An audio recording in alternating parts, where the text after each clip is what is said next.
Do you love guns? Hi, Gene Kelly here, and I've always been passionate about firearms. I started gunsmithing and went to gunsmithing school when I was just 18. I've been a professional gunsmith for over 40 years now, and I'm a licensed Class II manufacturer. I've been teaching gunsmithing since 1993. Now, we started the Gunsmithing Club of America 15 years ago to create a place where people who shared our passion, both professionals and hobbyists, could find reliable, trusted information on real-world gunsmithing. We wanted to provide a place where our instructors could continuously teach our members, where both hobbyists and professional gunsmiths could share their experience and learn from each other.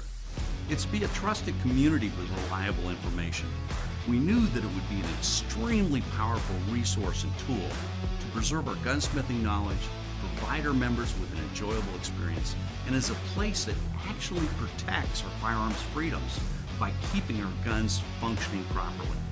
As a member of the GCA, you'll have access to over 400 hours of gunsmithing instruction and techniques on video, all by qualified instructors who are masters in the field. You will receive our monthly Gun Tech video magazine and print magazine. Plus, the GCA members' website contains almost 200 extremely detailed firearm disassembly and reassembly video courses, hundreds of product reviews, firearms evaluations, and industry interviews. The Gunsmithing Club of America is a one-of-a-kind organization. There's no other club or group specifically dedicated to the art, craft, and profession of gunsmithing. As a hobbyist or a professional, you'll find that this is your source for the knowledge you need. So feed your passion about guns and gunsmithing by being a member in a community of like-minded individuals. If this sounds like you, join us today.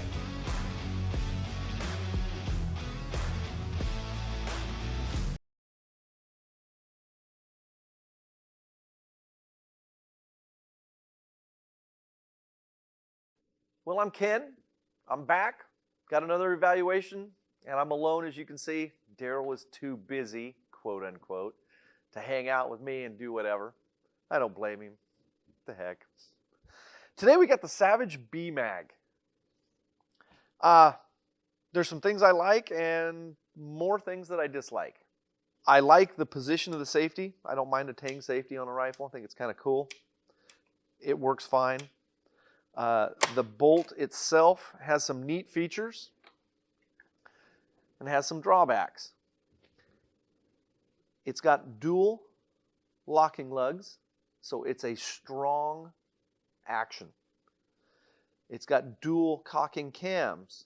Pin right here comes all the way through to over here. So we have, as you rotate the bolt, it's wanting to cock on both sides equally, not on one side or the other.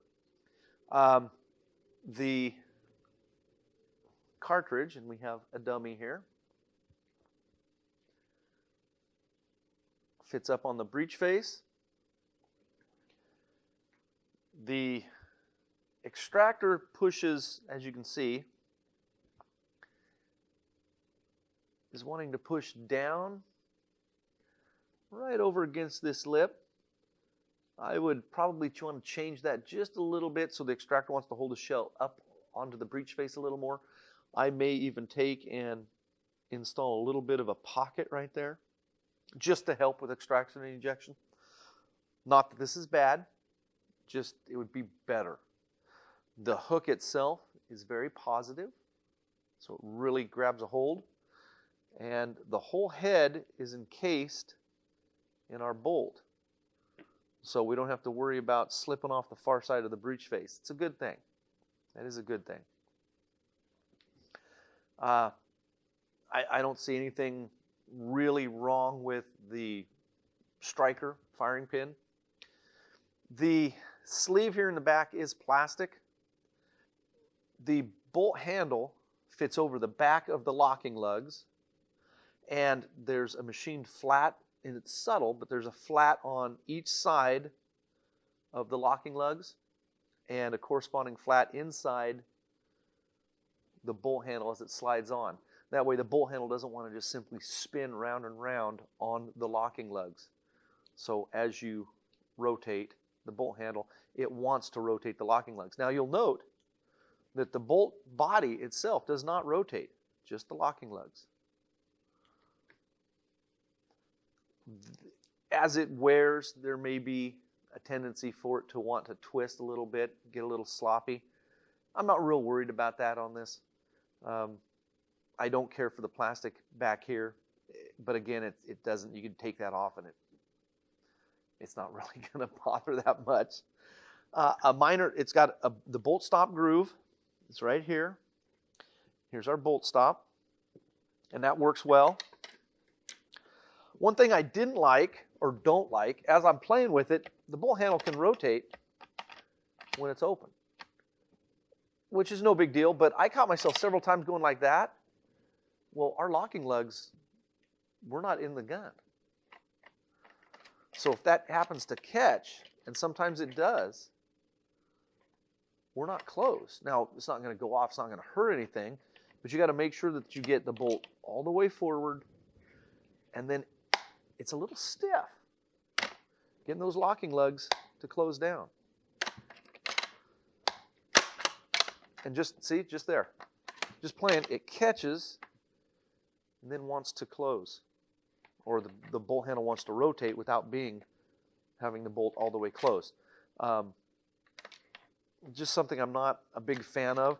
There's enough slop on the locking lugs with the bolt handle and the whole affair to where as you're pushing it, you can see how it rocks around on that.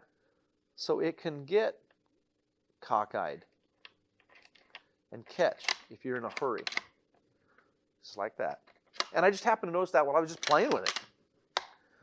So I don't care for that. The plastic stock, most of you know I don't mind a plastic stock. I don't care for the way this plastic stock attaches to the gun. You got to reach in and, we'll see if I can just do it real quick.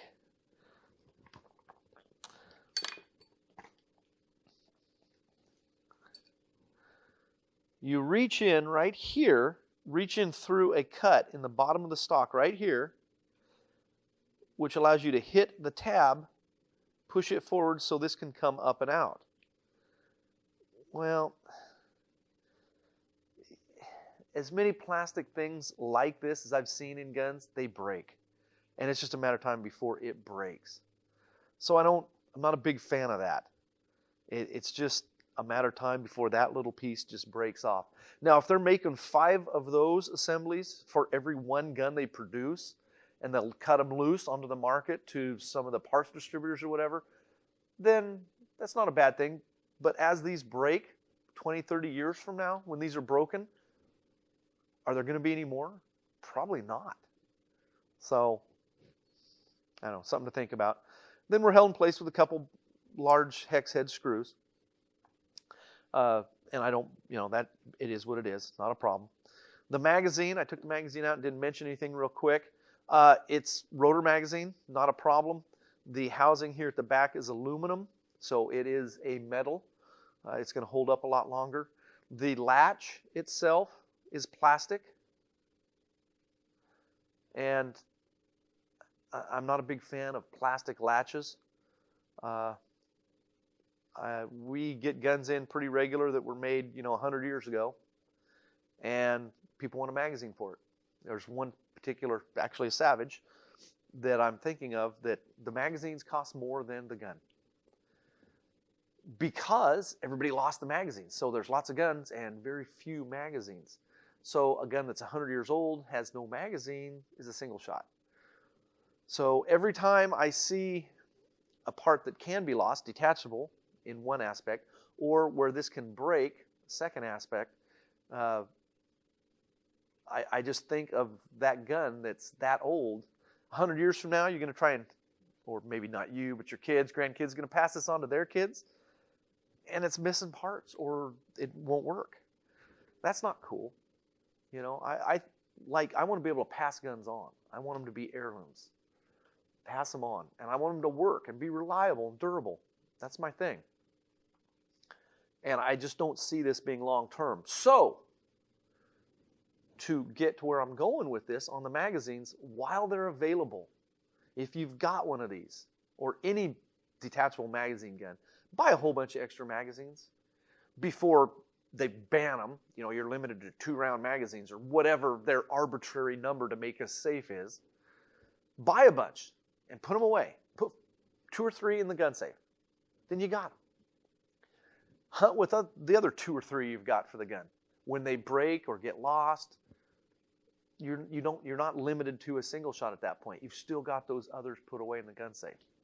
Just from my experience, what I see with a lot of old guns that are missing parts. All right, enough of that. Moving on to the evaluation part more on here. The trigger.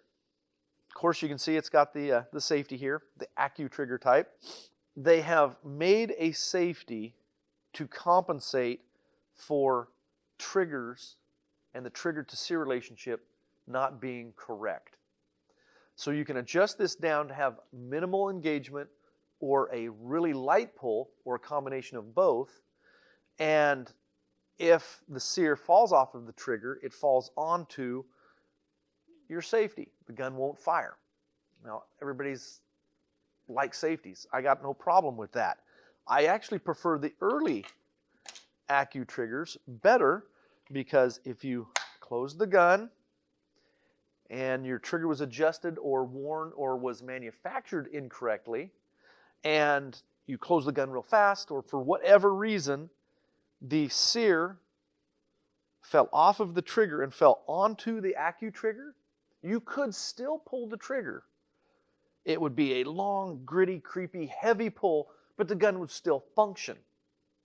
So the Boone and Crockett buck jumps up and you work your bolt really fast and that sear doesn't hold, the trigger doesn't hold the sear falls on the Accu trigger. You've still got the chance for that one shot at that Boone and Crockett buck. It's running over the hillside. Well, the new ones are made to where if the sear slips off of the trigger, and I can do that by simply pulling the trigger without pulling the Accu trigger, the sear drops onto the Accu trigger. But now you can't pull the trigger. You've got to recock. Now, if your trigger is worn or damaged or adjusted incorrectly, it may never catch. So it may never work.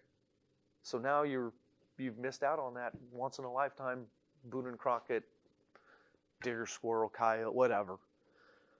So I prefer that these safeties work as a safety, as they're supposed to. They have to be pulled before the trigger will fire, but I like it so if the sear falls off the trigger, it falls onto the Accu trigger portion, and then it's just a long, creepy, heavy trigger pull. With that being said, our trigger is incorrect. It's creepy. No problem, but it's also negative. Look right through this hole here. The top one's the sear, bottom one's the trigger. So, I'm going to close the bolt.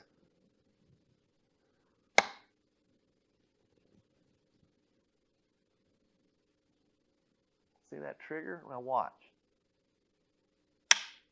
That's how it fires. Trigger moves down, out of engagement when we pull our trigger.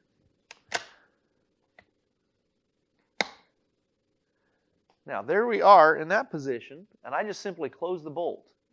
But watch, if I push on the back of the trigger, I can push that trigger up.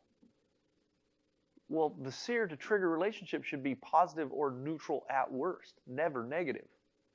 As you close the bolt, the sear comes down into contact with the trigger. And as they're negative, they try to push each other apart. Look at that. Push it up. And I can pull the trigger. If they were positive, they would draw one another together back up. But they're not. It's negative. So it's just a matter of time before that wears more and more and more and more negative to where when you close the bolt, the sear is going to come down onto that trigger and just push the trigger out of the way, and then it's going to fall onto the Accu trigger, you're going to have your trigger rebuilt at that point. So that is incorrect. It is not right. It should be safe. I don't like it. It is what it is. The gun is probably going to shoot really well. I don't know. The boys down south always check the accuracy, and I get to let them do that. So I'm going to actually put this back together in a minute and let them do that. I don't think that it's going to shoot bad at all. I don't foresee there being a problem there. But that trigger, I don't care for. And too many of the parts like this, I just don't care for the way they've engineered that. Personal preference. I just don't see it as being long-lived. All right, I'm going to get this all boxed back up, get it shipped off to the boys down south, let them do the range test, and we'll call it good from there. Catch you next time. Before we head out to the range and have some fun shooting, let's look at some of the specs on our Savage B-Mag here in 17 WSM. The barrel length is 22 inches. The weight of the gun is 6 pounds, 3 ounces. None of that apparently is in the stock, and it's all in the barrel. And let's take a look at the trigger pull weight here.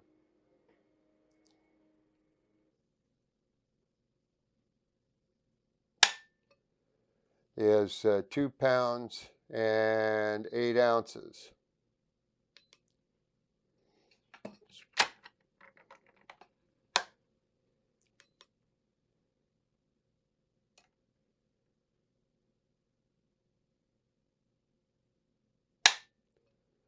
And 2 pounds, 5.1 ounce.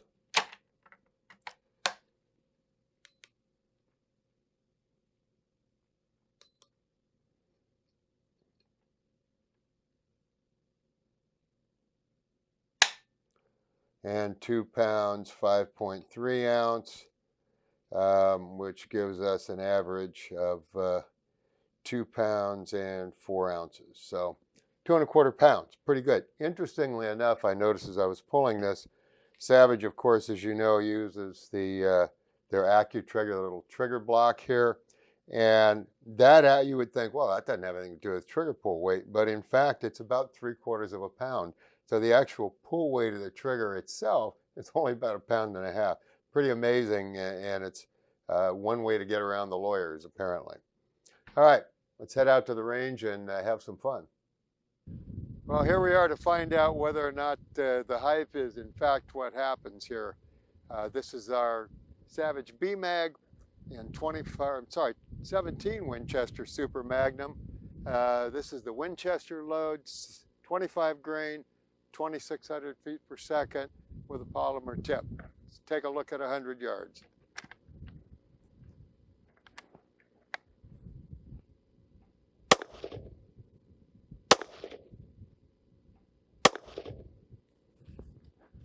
All right, well, you probably can hear the wind in the microphone here. The wind came up a little bit and the target's moving a little bit. And actually the third shot, the table actually rocked and I wasn't happy with where it went. So I fired a 4th shot. So we'll see whether I'm right and that third one was well out of the group. So let's go take a look. I was aiming up here and this is the 4-shot group right here. And remember I told you that I knew that I threw one. That's why I fired the 4th shot. And here you are. Those 3 shots with that center point aim there, that's an honest 1/2-inch group. I don't know what you might be looking for your accuracy, but in a rifle, any rifle, 1/2-inch group at 100 yards is pretty good. And for a rifle, it's going to be under $400. That's fabulous. Do you love guns? Hi, Gene Kelly here, and I've always been passionate about firearms. I started gunsmithing and went to gunsmithing school when I was just 18. I've been a professional gunsmith for over 40 years now, and I'm a licensed Class II manufacturer. I've been teaching gunsmithing since 1993. Now, we started the Gunsmithing Club of America 15 years ago to create a place where people who shared our passion, both professionals and hobbyists, could find reliable, trusted information on real-world gunsmithing. We wanted to provide a place where our instructors could continuously teach our members, where both hobbyists and professional gunsmiths could share their experience and learn from each other. It's to be a trusted community with reliable information. We knew that it would be an extremely powerful resource and tool to preserve our gunsmithing knowledge, provide our members with an enjoyable experience, and as a place that actually protects our firearms freedoms by keeping our guns functioning properly. As a member of the GCA, you'll have access to over 400 hours of gunsmithing instruction and techniques on video, all by qualified instructors who are masters in the field. You will receive our monthly Gun Tech video magazine and print magazine. Plus, the GCA members' website contains almost 200 extremely detailed firearm disassembly and reassembly video courses, hundreds of product reviews, firearms evaluations, and industry interviews. The Gunsmithing Club of America is a one-of-a-kind organization. There's no other club or group specifically dedicated to the art, craft, and profession of gunsmithing. As a hobbyist or professional, you'll find that this is your source for the knowledge you need. So feed your passion about guns and gunsmithing by being a member in a community of like-minded individuals. If this sounds like you, join us today.